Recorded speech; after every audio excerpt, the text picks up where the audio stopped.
Səhər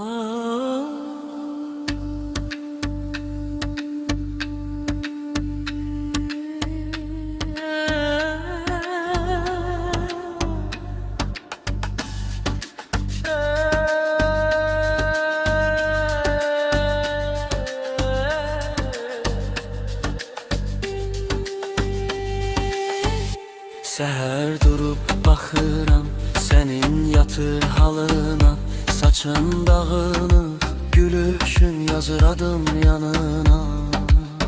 Bir fincan çay, iki dodaq, dəymədən də isidir. Pəncərədən girən şəfəq səndən sonra gözəldir.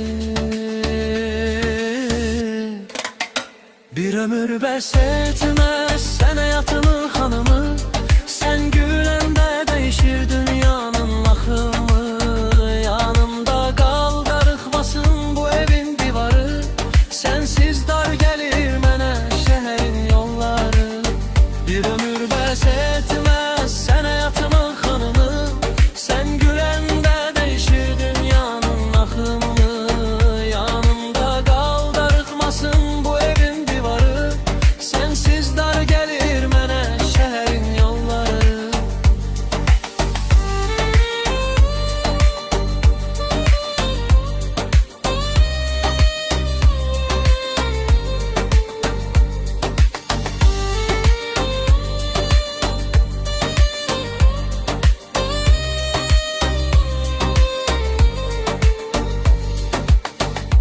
Elim eline değen an unuduram illeri, her hatire senden sonra alır başka eri.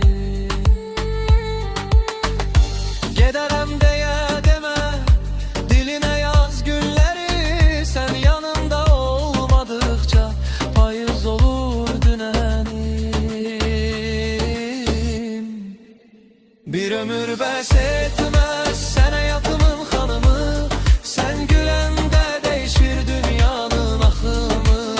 Yanımda qal, darıxmasın bu evin divarı, sensiz dar gəlir mənə şəhərin yanı.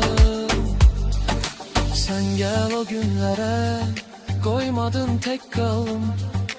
Bir baxışın yetti ki, değişip adam oldum.